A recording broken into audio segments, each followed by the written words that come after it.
Ukraine has given me purpose. Do you still have electricity? I talked to the journalist and said, who's got the car keys? Psychological pressure and being under pressure all the time, it's really hard. Here's the thing. Digging a trench. Yeah, you have one night. Yeah, we are doing it. And you pick, and you pick, and you pick, and you shovel it out, and then you pick, and you pick, and you pick. Being a Superman. Yeah, everyone imagines the cool stuff. It's very different in combat because you can't just always leave. Now I'm still, processing everything.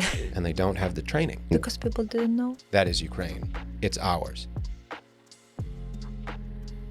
Hey guys, welcome to podcast Ukraine. Here we are talking with people who built Ukraine during full-scale war.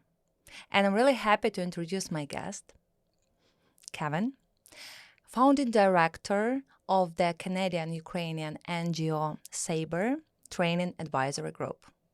Welcome, Kevin. Thank you. Happy to have you here. Likewise, happy to be here. So let's talk about your story. What brought you here to Ukraine? I know it's a long story. I'm curious about it. So how did it start? When did you come to Ukraine first? So initially, I came out in 2018. I had spent, at that time, 10 years in the Canadian Army and had finished university, and I was looking for sort of new opportunities. So I found a contract with the Organization for Security and Cooperation in Europe, OSCE, on the special monitoring mission that was established here to watch the old line of contact between the Russian forces and the Ukrainian government-held areas. I spent about a year working out here at first. I was on leave from the Army still, and I was still kind of entertaining the idea of going back to Canada. But in fast forward to 2020, I met my wife. So I had renewed my contract a couple times because I was really enjoying the work. I was enjoying my life out here, being able to travel a lot more around Europe. And but what sealed the deal was meeting my wife in 2020. Yeah, I guess it was something like life-changing moment, right? Absolutely. Even when we started dating, I still was kind of thinking, oh, when we go back to Canada. Back home. Yeah. And I think that was the time when I stopped thinking and saying back home, referring to Canada, and instead thinking of home as here. And so now your home is here in Ukraine? Yes, yeah. So my wife and I got married in 2021, and got to spend a lot of time together through the COVID period. And then we were still here, of course, when the invasion began in 2022. And nothing's changed since. Both of us, we had decided, like years ago, we had decided that we wanted to stay in Ukraine. Yeah. And that's not an easy decision since there is full-scale war happening here in Ukraine, and there is a lot of risk, like missiles and stuff like that, blackouts, everything. But people who watch us, they might not know all the challenges that we go through, right? Yeah, it's hard to imagine when you come from, I would say, what a lot of people in the West are going to regard as like normal circumstances. Just something small. When I came out here, I found an apartment up on the 22nd floor. It's a really nice view. I like it.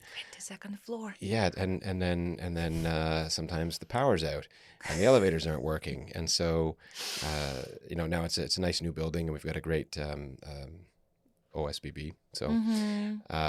Some administrative stuff, right? Yeah, like I guess like what would you call it? Anyway, whatever union of owners.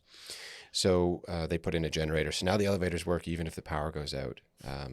Okay, let me explain to people how it works. So during full-scale war, we have some blackouts. Still, businesses are working.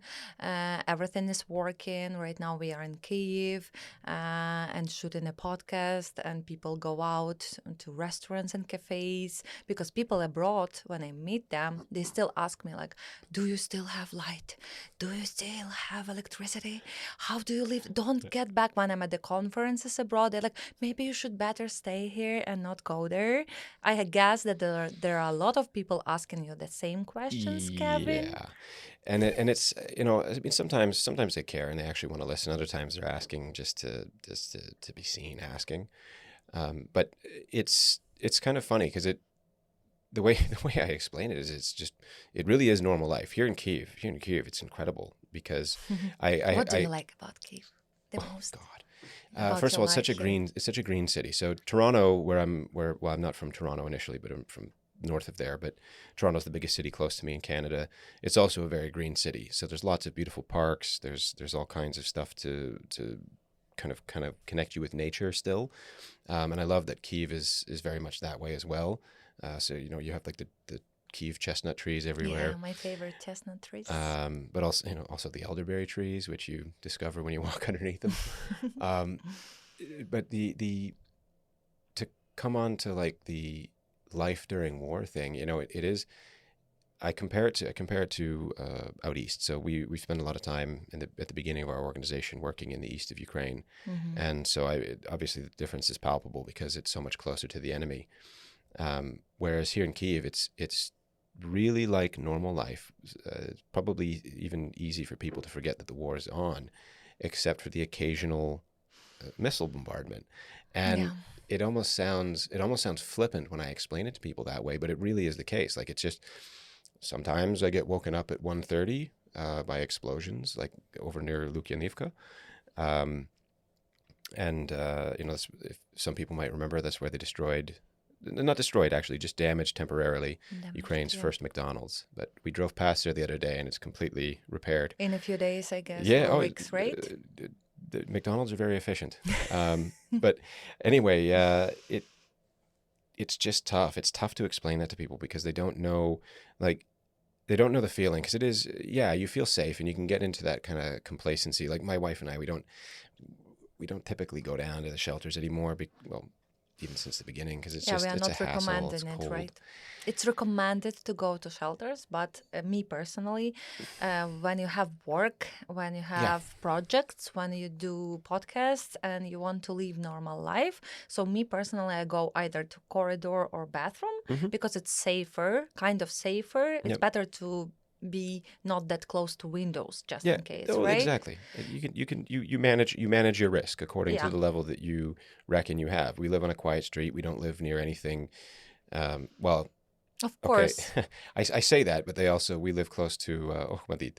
So Ahmedit was I damaged in last summer. that It was was 23, I believe, summer 23 or 2024 last 24. year. Yeah, yeah. I Pardon remember me, it was summer 24. 24. It's a Yeah. huge hospital with children, Hmm. cancer, right? Sick with cancer, like Pretty much everything, children, but they have children the hospital. country's biggest children's cancer ward. And it was really damaged, like really, yeah. It was Still, heavily you damaged. can still see the cosmetic damage on the outside, and so we have the view from our apartment takes in the hospital, and Mm-hmm.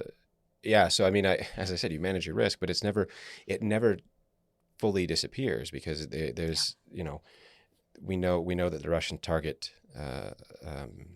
residential buildings. They target obviously a hospital. Um, so the possibility does exist that like Yeah. yeah, one day a shahid may fly through my window and blow me up. But balance that risk against the productivity that I lose by spending 6 hours in the basement not Mm-hmm. sleeping. And it's like, look, like maybe it's arrogant or silly to think this way, but I kind of think like, well, if it's going to be my time, if that's when the missile hits my Mm-hmm. apartment, whatever, I'm gonna go ahead and gamble against that. Um, And also, what helped me because I'm quite an anxious person, mhm. and I don't have military background as you have. We'll talk about it. So, what happened to me? It was my friend who told me that the possibility of being hit by missile is 0. At least in Kiev, Yeah, Kiev, yeah, is 0.0000001%. And I was like, it helps me okay, a bit. I have mathematics background, so it really helps me. yeah. It's that is a good way to think of it. Is also like to try and do a I guess yeah, mathematical assessment of your risk. And but to coming back to the original point though, like it Yeah. is when you get asked that question, what's it like? I can't imagine. How can you be there? Why don't you come back? the why don't you come back is probably the easiest one for me to answer. Is like I would, okay, I go to Canada, find some sort of job that my skill set would allow me to find, and then what is my purpose? The thing that being in Ukraine, like, my purpose is never in question. I know exactly what I'm here for. I know exactly what I'm doing. I know exactly what my goal is. So what is your purpose here in Ukraine? So my purpose is to get as many Ukrainian troops trained as well as I can, to ensure that they are, you kind of use a couple of buzzwords, ensure that they're survivable and lethal, and they have the skills that will get them back alive, reintegrated into Ukrainian society, and after our victory. I am a maximalist on our war goals, because I think that we maybe this is for another time, but I think that if we finish this current war with Russia holding on to any of their territorial gains, past the 2022 lines, then it will just incentivize them to do what 2015 did, or incentivize them in the way that 2015 did, that they'll know, oh, we're just going to come back for more. It's what they did in Chechnya, and it's it's what they did in Georgia. Like, they hold on to those pieces and use it to influence things in the country. Yeah, when I was in Georgia in 2015 or 14, and I remember we speak Russian here. Like, a lot of people speak Russian and Ukrainian. It's a long story. And I remember they were always double checking with me, because I could speak Russian with them. Now I don't do it anymore since full-scale war. And they were like, after me speaking Russian to them, they were like, are you from Russia or Ukraine? And I was like, Ukraine. I'm like, yeah, so happy to have you here. And they felt much better. And I didn't understand back then. I was much younger. I was still a student. It was more even than 10 years ago. And I was like, why does this language make so much difference to them? But they have their background, right? But it's they also, know Russia. There's considering the audience that you are speaking to, I think it is important to visit the issue of why is Russian spoken in Ukraine? Why is Russian spoken in Georgia? And that's because of Russia's colonial or imperial history, depending on how you want to phrase it. Russian was a language imposed on both Ukraine and Georgia by the empire, which started in Moscow. And it's, you look at the treaties that were signed in the 1500s between, at the time, Ukraine under Bohdan Khmelnytsky and the Tsar in Muscovy. And the treaties are in two languages, and those two required interpreters to speak to one another. Because I can say this as a Ukrainian monolingual person. Okay. I don't understand very much Russian. Of course, there's some basic stuff I understand just because I've heard it so many times. But if someone comes to me speaking Russian, I always say, "Вибачте, я не знаю російську мову." Sorry, I don't know Russian. Yeah. That's how it is translated. That's the By the polite way, way I Kevin say it. speaks Ukrainian. And by the way, it turned out today, just a few minutes before the podcast, because we didn't have that much time to talk. It was like 10 minutes at the conference. And I'm so happy to have Kevin here. And it turned out that you have his history background. I mean, you were learning history at the university, right? Yeah. That's what I majored in university. And I thought, when I went to university, I went because I was all but commanded to by one of my commanding officers, or the commanding officer of my regiment in back in the Army. It was around 21, and I don't know, I was very unguided in my life. But I thought, okay, if I'm going to go to university, I want to study something that I actually like. And I can see it. Yeah, well, You do love history. I read history ever since I was a kid, and it was one of the things. Actually, it ties into why I really fell in love with Ukraine, because I arrived here not knowing very much. I had heard a little bit in Canada. There's obviously a strong Ukrainian diaspora in Canada, so I knew about Holodomor, for example, but not in any detail. And I didn't know about the wider history between Ukraine and Moscow at that time. And so I came here and I read, I'll go just drop the reference. I read Ukraine, A History by Orest Subtelny, who was a professor at my alma mater before I went there. Anyhow, I read that, and it gave me a very, very good, detailed and exhaustive overview of Ukrainian history. And it was at that point when I learned that I had a kind of a moral choice before me, which is to be for Ukraine or for evil, because there's certain, we'll say, historical consistencies. I'm reading about, just one example is there was a Syrian Christian monk who was traveling through what was historically Ukraine. And he wanted to see kind of like the northeastern Christian kingdoms. So he was on his way to Muscovy. Obviously, he had to pass, he's coming from the Middle East, he had to pass through Ukraine. And he commented on how open the villagers were in Ukraine. He was stopping these villages, and people would be fascinated to know where he's from. They'd ask him questions. What was also interesting for him was that they were literate. And this is in like the 1100s or the 1000s, very, very long time ago. And at a time when it was not common for regular people to be literate. But it was something that was seen as like the duties of the village priests, is that, well, of course, we need to teach people to read. But particularly in his account, talking about how open people were and curious, because I found that as a foreigner traveling, all about Ukraine, people they ask tons of questions, and they want to know where I'm from, what's it like there. Same. I want to know everything.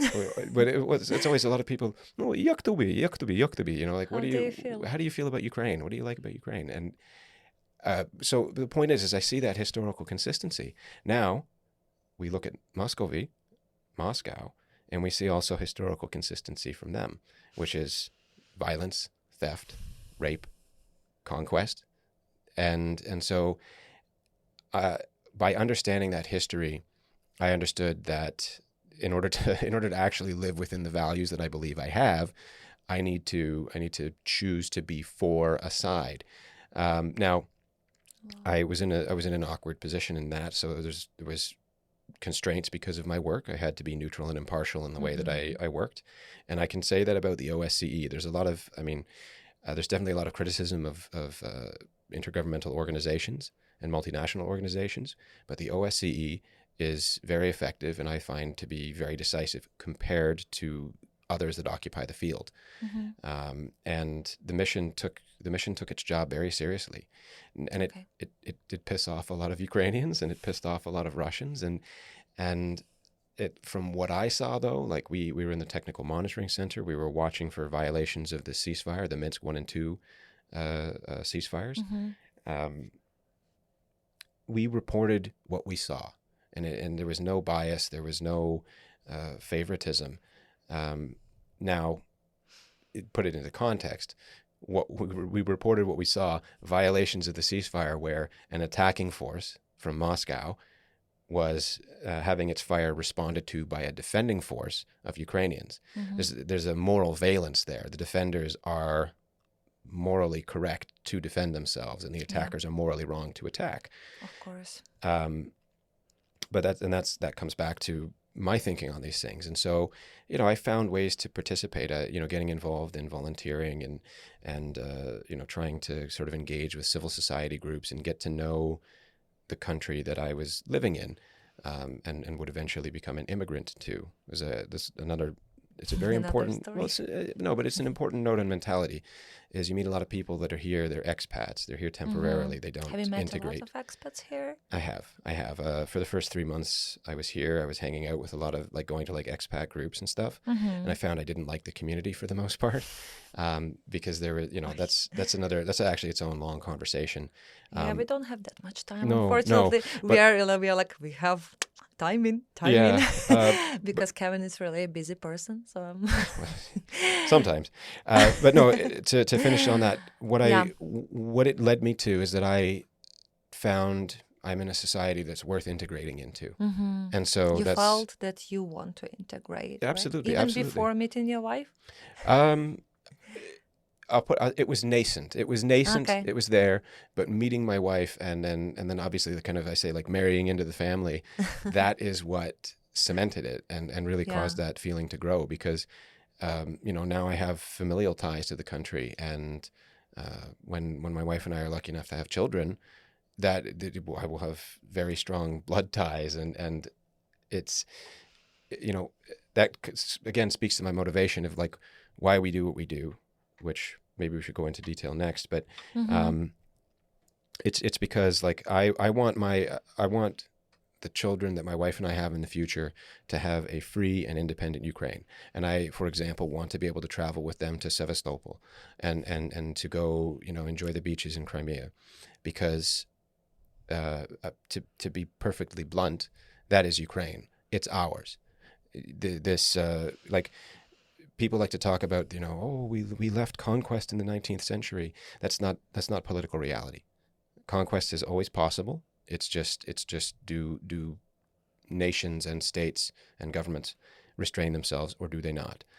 So we have to deal in that reality, which means we need to push out the invader, and we need to make a statement that like you may try, Mm-hmm. and you will come away bloodied with less than you showed up with, and hopefully a lesson for at least the next 50 years not to try again. I'm restraining myself from swearing. This is my I'm also doing it when we yeah. talk about the invaders. You have made so many statements, Kevin. First of Whew. all, I just found out a few minutes ago that you have historical background. Let's call it like this: learning history at university, and people at the co-working space. Before our shooting the podcast, they were like they couldn't stop talking to you, and I was like, I need Kevin here now for the podcast. Sorry. The thing is that you have this background Mhm. first of all, then you have the background of being in the military. Mhm. And it's also something which gives you different perspective than mine, for Mhm. example. Third of all, you have lived here for 7 years. You speak Ukrainian, which really is amazing fact. When I found out that you speak Ukrainian, I was like, wow. It turns out that a lot of my guests, being originally not from Ukraine, Mhm. speak Ukrainian. And when people meet them in the before shooting, they're like, wow, wow. Everybody is amazed. And I'm amazed by this. Yeah. And I appreciate it so much, because when the person speaks the language of your country and works here and helps here and builds NGO and knows history, maybe you know it even better than I do. And because the Oh. facts you're mentioning and the book you mentioned, I just put of Orest Subtelny, Mhm. right? I put it on my checklist to read later. Mhm. So there are so many facts, interesting facts about you, which give you so many perspective on different things. It's It's a mind blowing for me right now. I'm still, processing everything. it kind of, I mean, that comes back to purpose. Like I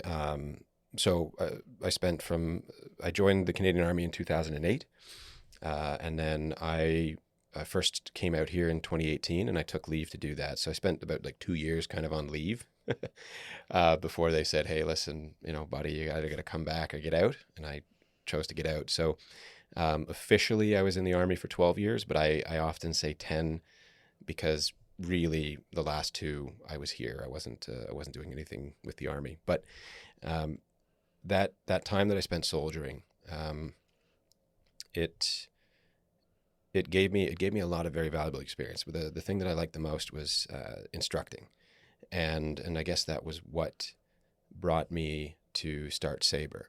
Mm-hmm.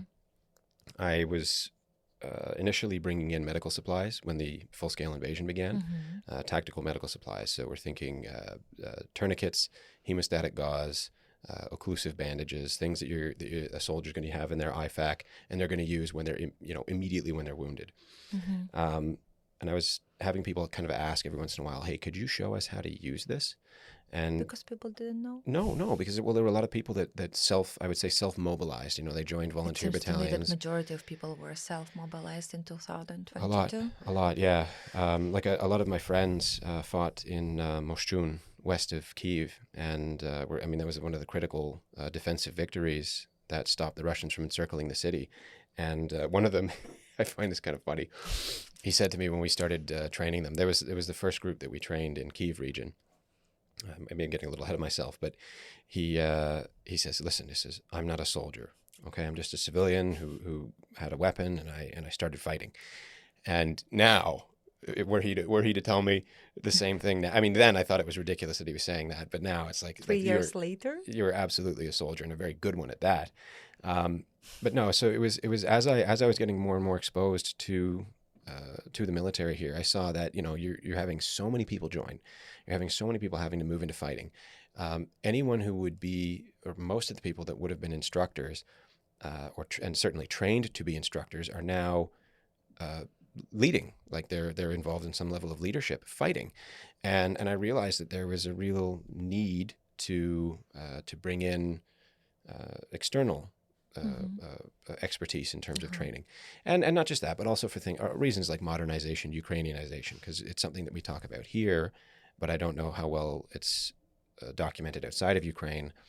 There's unfortunately a lot of Soviet residue, even now, and so it's kind of like getting that residue flushed out of the training system, so that it's a modern and fully Ukrainian system that's teaching a Ukrainian way of war and not a Soviet one. Because were we to continue fighting like a small Soviet army against a large Soviet army, that attritional type of grinding combat always favors the larger.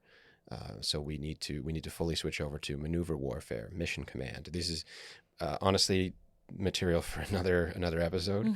But yeah, so seeing the need for training, knowing that the 10 years that I was active, working in the Canadian military, I spent 6 of them as an instructor. So I knew a lot about teaching, and I knew a lot about teaching in a military context, and I knew which a lot was of so the much needed tactics and stuff. then. Yeah, and still needed. There's a long way to go to get rid of those Soviet residues. But so you started the NGO Sabre. Yes. In Ukrainian, Shabla. I remember your business card, which you gave to me in Ukrainian, and Shabla in Ukrainian, Sabre. Like, wow. I was like, are you from Canada? Are you sure? It has to be bilingual. Yeah. And you started it in 2022. November 2022. Yeah. Almost 3 years. Yeah. Oh, God, time flies. Yeah. So we started that. We were initially working in the east of the country. So the first units that we worked kind of in detail with were the 72nd Mechanized Brigade and the 66th Jaeger Brigade. And at this time, that was in and around Kurakhova, which unfortunately is now held by the Russians. But it was an incredible experience at that time, because we were training 10 kilometers from the Russians. And this is before FPV drones. So at that time, that was a relatively safe enough area, considered to be like the second line. The only threat was like every once in a while you'd have like a reconnaissance drone flying high overheads, like an Orlan, if people want to Google that. And then we would say, okay, the Orlan's overhead, we have to move training inside, switch to something theoretical maybe, depending on what was on the slate for that day. And then occasionally we'd have like artillery landing like nearby under 500 meters. So 500 meters, that's 500 like meters? Nearby. Okay, under 500 meters, nearby. Close is like 200 meters, 100 meters, because then that's like you're starting to get uncomfortable. Okay. For me, it sounds scary. Yeah. Even 1 kilometer, 2 kilometers close. No, honestly, 1 kilometer is like you're not even gonna worry about it so much. Care. No, it's far. Yeah, because it's you're well outside of. I mean, depending on what's being shot at you, absent some very large bombs, you're outside of the danger area. And like we've had like personally, I've had like closer impacts. We were working in with Rubige Brigade, also while we were working in the east, and we were kind of like in this like underground. It was the house that was half completed but had a large basement. Mhm. So we were down in the underground area, and a Russian artillery shell. I don't know what they were shooting at, because it was just the one, and it landed in the yard across the street from us. Oh my God. And it's that it wakes you up. It's like, oh fuck, pardon my language. But But that's exactly what you think. yes, You it know, is. Yes, it is. usually I don't use swearings, but when a war happened, and I'm not from the military, but I'm a civilian person, but when there is a missile hitting nearby or something like Hmm. that, I do swear. Yeah, And it helps. It somehow helps to let this aggression or whatever feelings, hatred, whatever you have, to let it go. it's the My same. psychologist says it helps. It's no, my like that's absolutely right. Like if you stub your toe, swearing, it's expressing the anger, and for whatever reason, it helps with handling the pain. Yeah. So if it Um, helps, yeah, use no, it. and it helps with handling the shock. Like Yeah. we the kind of the big lesson that came out of working in the East, because like you can't do large scale training in the East because obviously you make yourself a juicy Hmm. target for the enemy. Yeah.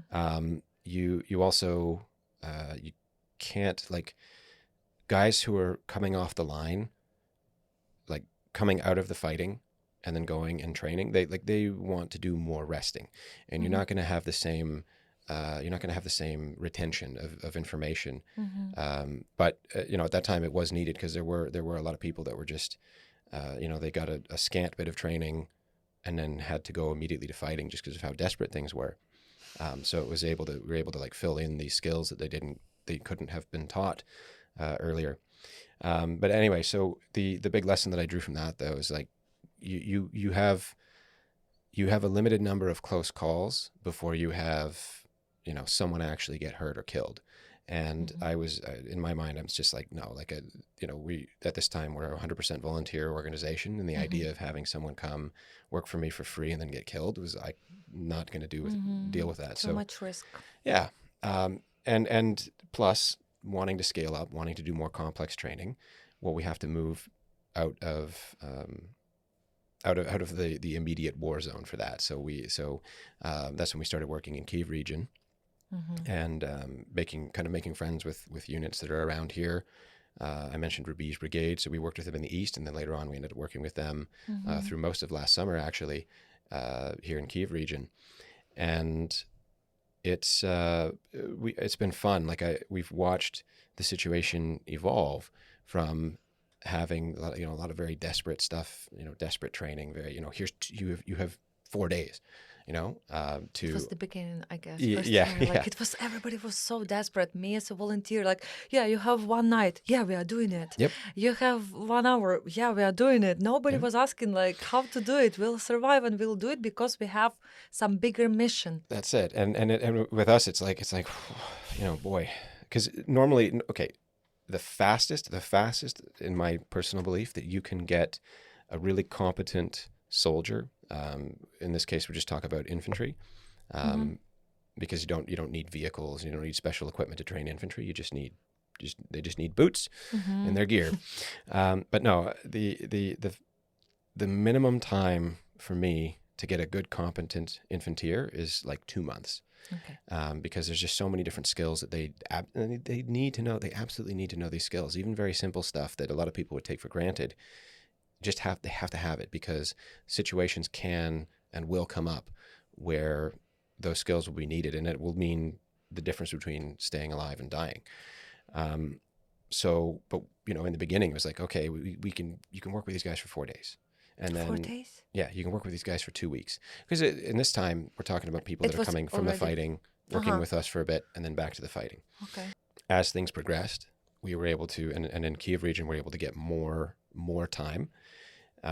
One of the things that I'm really proud of is in the summer of 2023, we had a group of 100 soldiers from the National Guard, Well. basically, so we called it a company, and they already had pretty solid base of training, and pretty solid discipline, good cohesion, good Hmm. teams already set.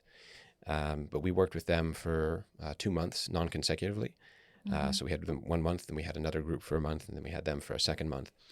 But by the end of the second month, we had gone from like ensuring that they all had a basic level of skills. Everybody understood how they would do things. Moving up to like working on a higher like a team level. So we would call this collective training. So starting out at the squad level, simple squad tasks. This is how a squad commander should work with his guys. Moving higher to the platoon level, and then teaching them mission planning.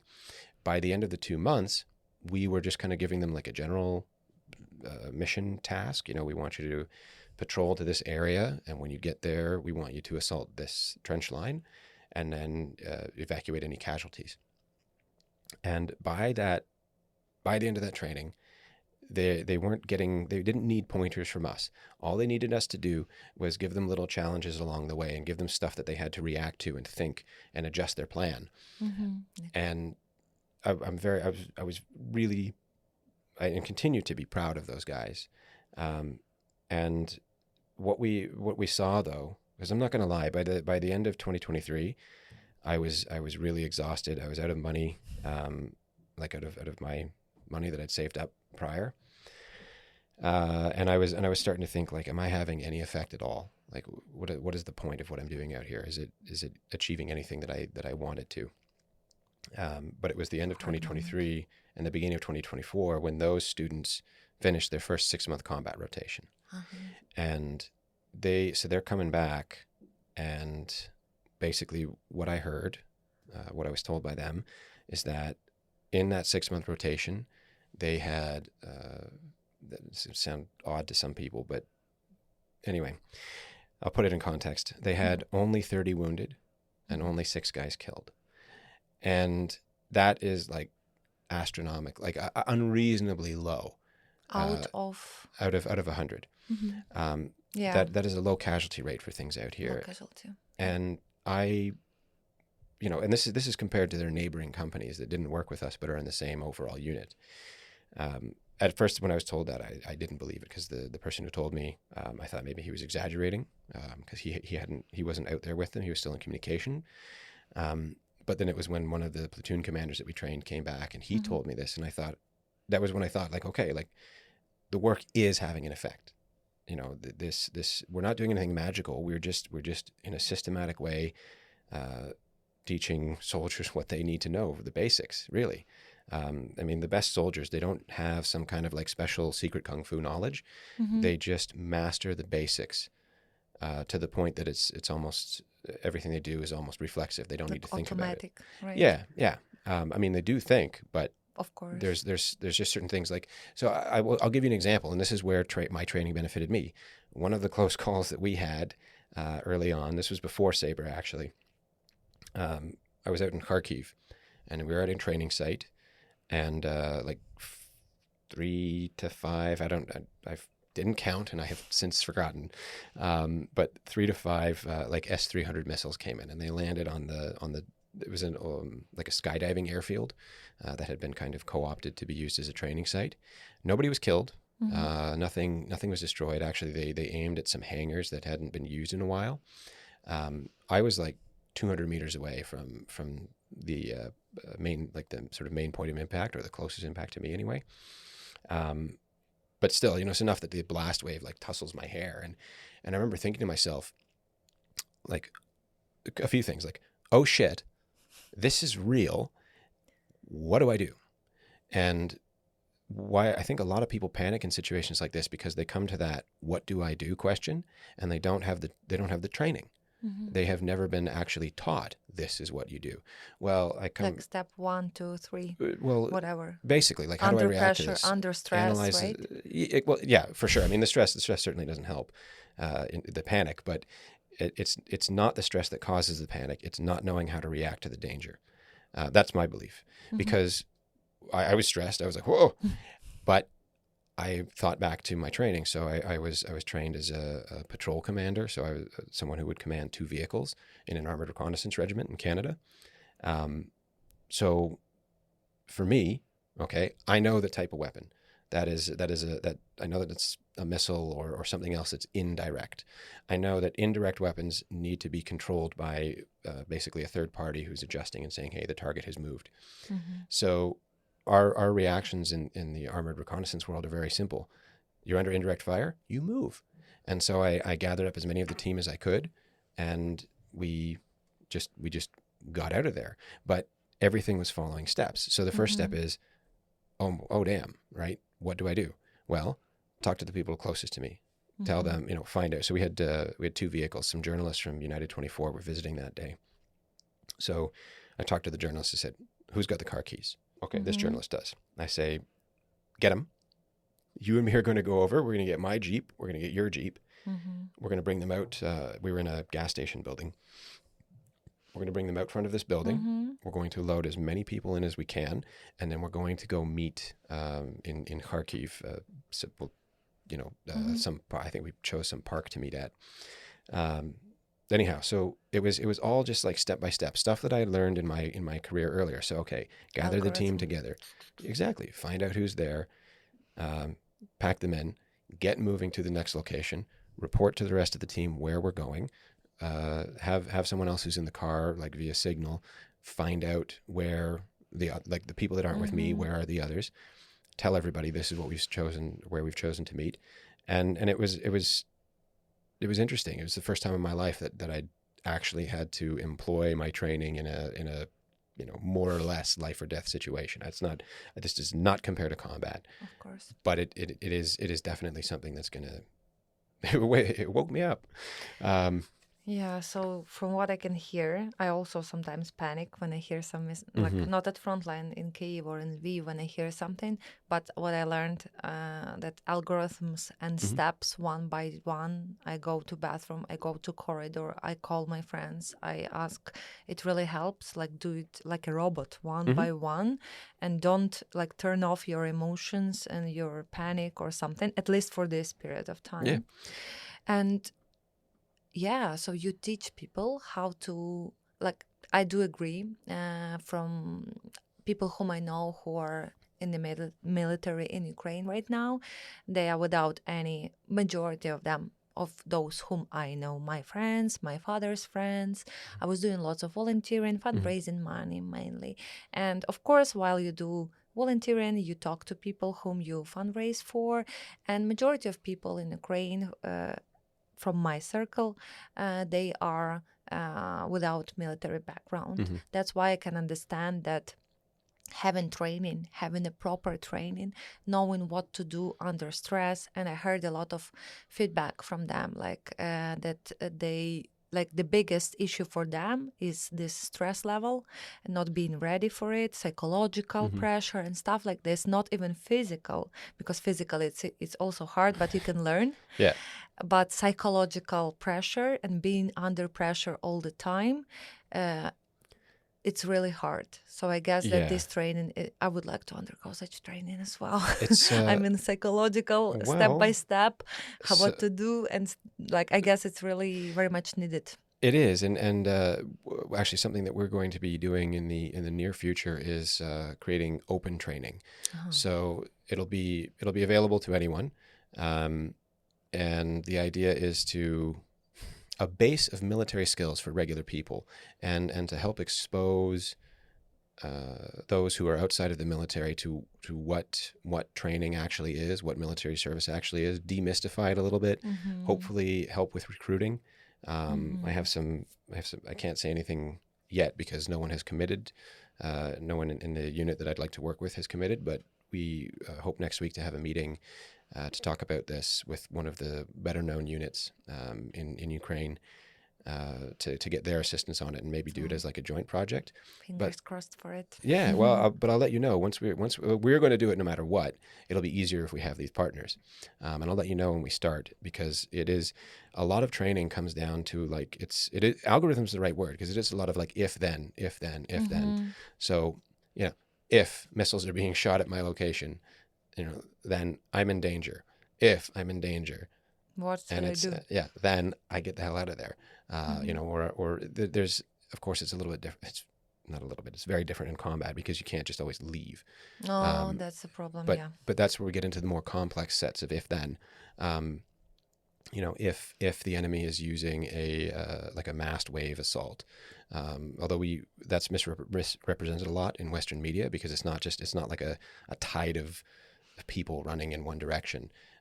What the Russians have started doing is they'll take small groups of 3 or 4, and they will press these groups up in different areas to try and find okay, group 1 got blown up by blown up by mines, so that route doesn't work.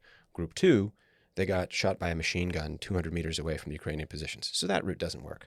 Group 3 got to the edge of Ukrainian positions, and they get on their little radio, and so then they start flooding people down that third route. So that's more what these human wave attacks actually look like in practice. And so it's, teaching soldiers, like, how do you react to that? How do you prepare for that?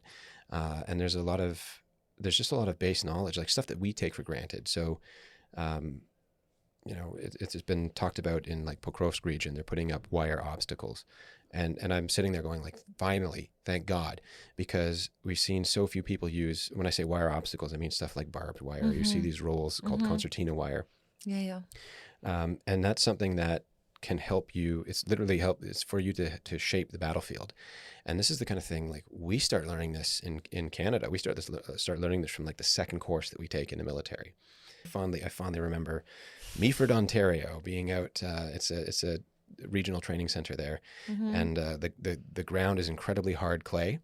So digging a trench in that ground means you have a pickaxe, and you pick and you pick and you pick and you shovel it out, and then you pick and you pick and you pick.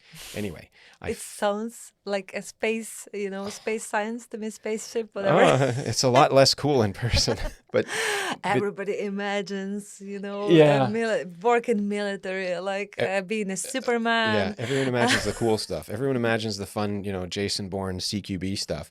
But digging a trench. Here's the thing, though. Digging a trench. I have an acquaintance. He's in a unit here that does some cool stuff.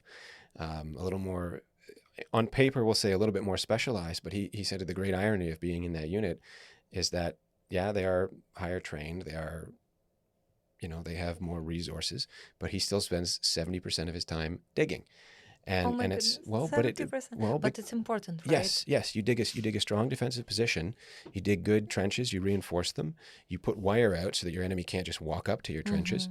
Like put in defense. Yeah, and it makes a big bloody difference. And in our militaries, we take this stuff for granted because we have peacetime training. We've got lots of time. No rush. We'll go through it all gently. Like my basic training, if we take it all together. In the Canadian context, we would have BMQ, basic military qualification. That's like BZVP here. And then next we would have, in my era, we had what was called soldier's qualification, which is it's kind of like the first real like hardcore field training that you do. So you actually go and live in a defensive position. Yes. Yeah. It's not super long, but those two, depending on how you do them. So I did it through our reserve system. So my BMQ was stretched out very long. But all told, I think it was like 60 days of training, but I have to go, I'll look at my bloody records. But anyway, the point is you have, in the West, in a peacetime training scenario, we've got nothing but time, and we can go into this detail and really instill those skills. And so it all becomes like second nature. Once you practice it a little bit more. A newly trained private, it's not second nature. But here we have much less time, and so we have to be much more focused in the training, and we have to harmonize it. So, like the way that we do training with Sabre is we start out with individual skills, but then we make sure that the individual skills that we teach on day, say week 1, are reinforced in the later collective training at the other levels. So, like later on when we teach navigation. Later on, when we're doing patrolling, we're making sure that everyone's getting their time practicing navigation. There's time to do it. Getting back to Sabre, yes, if you don't mind, because I'm really curious about your NGO. You are doing it for almost 3 years. You are teaching Ukrainian soldiers to master their skills, to work under pressure and stuff like that. Training, like combat training. Let's call it. You're doing combat training. And you've been doing its NGO So you work, do you get any money? Like, how do you make any money? Uh, Yeah. I spend a lot. No, I should say I spent a lot. I'm so So sorry to ask it, but it's no, it's NGO. That's okay. why I'm asking, because how do you make your living? No, listen. There's the That's the question which I'm sure a lot of people are curious. I don't like when people ask me this, but since it's NGO and since you do a lot of things voluntarily, I'm asking you. no, I How appreciate rude. it because How rude. you have to coax it out of me anytime like talking about money and stuff. I almost feel dirty. But Yeah, same. my outreach director and one of our mutual friends, Ryan, like they both are like, Kevin, you got to get past this. You need resources, and that is the case. So we're very fortunate. We've got to the point now where we have quite a few regular donors. We have some particularly large patrons that were able to help us out with larger sums of money. So we're bringing in enough now that I can pay my instructors a small stipend. I'm able to at least pay my rent out of what's coming in as well. But we definitely, like, in order to scale, I mean, it's a lot like a startup, and so we hit that point where we have our proof of concept. We know that our work is necessary and effective. Now it's finding the resources to get it scaled. So we're looking at all kinds of different options, including certain sources of government funding, because there are grants in certain governments for this sort of work. But we also Worldwide, right? uh, No? It's more complicated? allied wide. Okay. We well, I mean, okay, I mean, there's some governments I'll never be able to take money from because Okay. they're not quite kosher. But no, we want to stick. I mean, we're Canadian. We'd like to stick with the Canadian Okay. government Yeah, if that's possible. important. But also like near allied governments, British, the Germans. These are where we've made our inquiries primarily. Okay. And then although interestingly, our donor base is primarily American. Okay. And one of the things that's nice is we have a 501c3 fiscal sponsor, so they can facilitate larger donations, get people their tax receipt, and help us out that way. But it is yeah, it's that we're in that point now where it's like scale or find something else to do, I hope because it's scale. I think it will be. I think it will be. I'm like the recent with all the stuff that I've learned over the past 3 years and all the stuff that our organization has gotten really good at doing, because like one of the things, like we've stuck around in an industry here and thrived that has killed a lot of other organizations. The most notable one was called the Mozart Group, and they had a very energetic start, a lot of money donated at the beginning of the invasion, but unfortunately, due to internal fractures, they came apart. And that was, I mean, they came apart at that point of scaling. And I believe personally that I mean, I don't want to denigrate anyone who's involved, because we've got people who are ex-Mozart working with us, and they're typically pretty good. But it was they came to that critical point, and then unfortunately those internal fractures led to the whole thing falling apart. And I believe that because we've reached a similar point, at least in terms of, not in terms of resources, unfortunately, but in terms of our ability to affect the training that we want to. But because we got there more gradually, I had a lot more time to learn my job, and so that I won't make mistakes like were made in their case. So yeah, we've got a really solid team. And How many? How many of so you we in the right team? now I cooled things way down. At our height we had about 15 people in the country, and that's just, it's super expensive. It's incredibly energy consuming because I'm having to keep track of in this case it was like 3 different training locations. It was nuts. So we scaled it back down to about 5 people in the country. Okay. But that means that we can do more prolonged stuff. We can do much more concentrated, and because now I'm able to sustain people long term, we're able to build up a lot more organizational momentum because it's the same people, working with this curriculum, building relationships with the partner units that we work with. that's all that kind of stuff. Like I have no business education, but from what I understand of developing these things, we have good fundamentals. Yeah, that's important. Yeah. Good team. Oh yeah. A good team is key, you know, from what I see in businesses and startups I work with. And I'm building Yeah. teams in IT. Sometimes people ask me what's my background. So I'm building teams in IT, and I Hmm. can tell you that a good team, good people, good professionals, they definitely are like the core of good businesses. It's amazing. Like I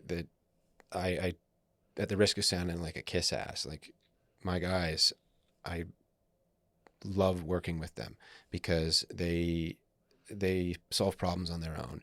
They take something small comes up and they take care of it, and then I only hear about it after it's been taken care of and Wow, everything's fine. troubleshooting, like Yeah. Oh yeah. everything's Oh, it's covered. great. Like, Kevin, just calm down. We have covered it, and we Uh, have covered that, right? it's not in those exact words, but yeah, definitely. Hey, calm down. Don't worry. It's okay. Because Are you I the person uh, who gets stressed easily, like in business, not at not. I won't say not stressed easily, easily. not easily. What is easily? Sorry No, for no, not no. proper saying. No. How I'm do you work I'm under kidding. stress? I work well under stress. It focuses me, but I definitely have that. I have I'm like a steam boiler, and I have that little emergency valve. And every once in a while, I just have to. I don't know, like I go and like lift weights or something. Like when I'm really feeling like anxious and angry, I know that I just whatever I'm doing, I have to stop, go to the gym, lift Hmm. weights, and then expend that energy, and then come back to what I was doing because it's excess energy, So right? that's your way to fight Cope. with stress, right? Yeah, Gym. That's yeah. something that that Uh, helps you. yep. It's great and it's healthy and it's a good outlet. I mean, it's better than better than drinking Hmm. or carousing or whatever else other people do to manage their stress. Okay. You know, That's it's good that you found your, like source of energy, recovery. that's and a lot of just due to my wife. I liked to go to the gym before the invasion, although I was not as consistent. And but she just kept saying to me, she's like, you just got to go to the gym, go to the gym, go to the gym, go to the fucking gym. Thanks to And your wife. oh, she's For absolutely she knows you, she knows what to tell you, she yes. knows what you need, she feels your She, needs. she's the best. I never Mm. would have honestly. Our Ukrainian director teases me about this all the time because people bring up my wife and then I just start talking about how awesome she is. But no, I would never have imagined a match like that, and it would never have happened if I hadn't come here. So there's so many. I mean, I guess we got to start tying it off. But there are so many different threads of that tie me to Ukraine and why I love this place. And I mean, like it is the place that produced my wife. It is the place that built this network of people that I now know and am happy to call my friends. Um, it's given me when there were some times when I finished with the army or near the end of my time in the army, and I thought like, what the heck was this all for? Because I wanted to go to Afghanistan, I was never able to. I kept thinking to myself, I want to do the job of a soldier for real, and I just couldn't. I just never had the opportunity. At least I felt that. And in a way, I mean, I would have liked it to be different, but in a way, Ukraine has given me purpose, and it's allowed me to use and actually make sense and have a reason for the time that I spent in the army. So yeah. Anyway, very stream of consciousness at the end there. So it all comes to people, right? Always everything. I mean, oh boy, I won't get metaphysical, but no, people are the thing that matter the most. And like if you want to build anything successfully, to come back on the team thing, you've got to pay attention to the team they put together. Make sure that they work well together. Make sure the personalities match. Make sure the values match. We've had people in the organization whose values didn't match, and they stand out and they cause problems. They disrupt things because, and not disrupt in a good way. They disrupt things in a bad way because they're just not the right fit. You can't imagine how happy I am to hear that Ukraine has become your home, that you met people who are dear to you here. I'm really grateful to you for things you are doing. I know how much training we need right now in Ukraine, because people do it because they feel they want to do it, right? And that's why we do need training. And the things and you training people, it's really very much appreciated. And all of this, as meeting people like you, people ask me, where do you find your speakers? All over. And I just talk to people. Yeah. I'm curious about life.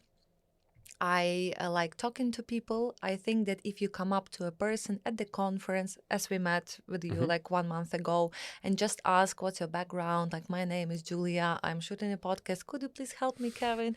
And like, of course, we had a small talk for a few minutes, but it's like I just asked, and it was one of the so far the quickest appointment, and I still was finding out a lot, and still I do find out a lot about you during this podcast.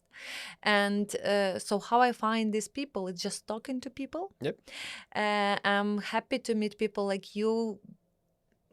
It's a mind-blowing thing that these people are not from Ukraine originally, but Ukraine has become part of their life or their home, or because of meeting people, because of other reasons. And for me, it's very touching.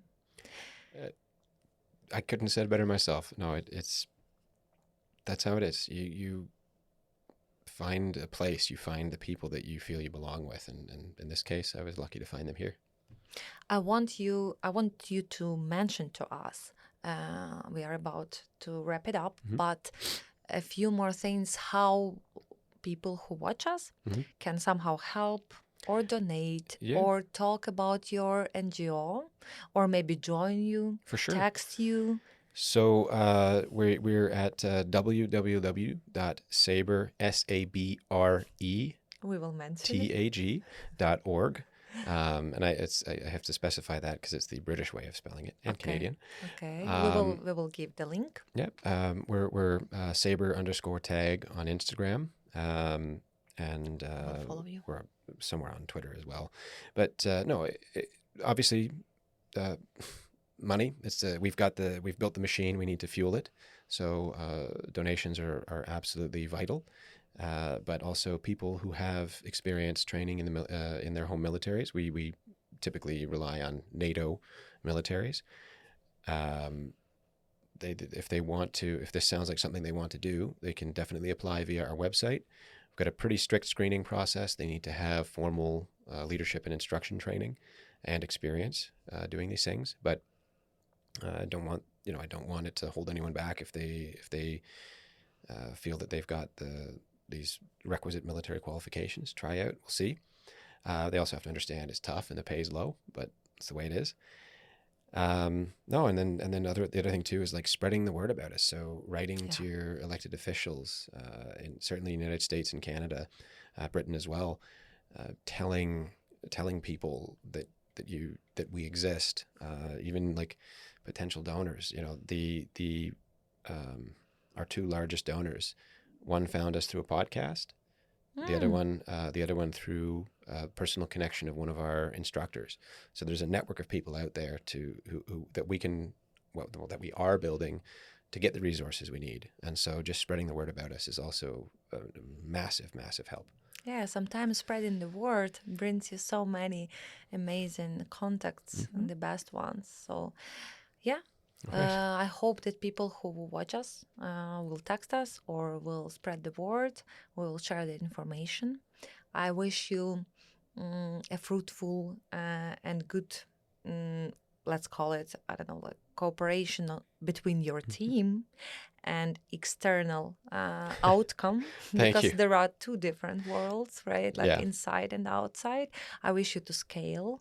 I wish you to find people on your way who would believe in your NGO and give you more motivation. You are still very much motivated. Yeah. I guess that everyone can feel it. But sometimes, as you mentioned, there are cases when you feel a bit low, but you get some feedback and it's like, wow, boom. No. So thank you for doing what you're doing. Thank you for joining the podcast. Thank you for spreading the word about Ukraine and calling it your motherland. And thank you for inspiring me to read more about history of Ukraine. And because our conversations really inspire me to read about it. Thank you so much. Thank you for having me on. Thank you. You're going to make me blush. You did the same during 1 hour of talking, Thank you. Thank you, and I wish you all the best and a lot of motivation. And A thank lot of you too. motivation and good people on your way, definitely. Thank you for believing in Ukraine and staying in Ukraine, no matter where you can stay. Просто обов'язок. Thank you. Oh, Jesus. It's okay.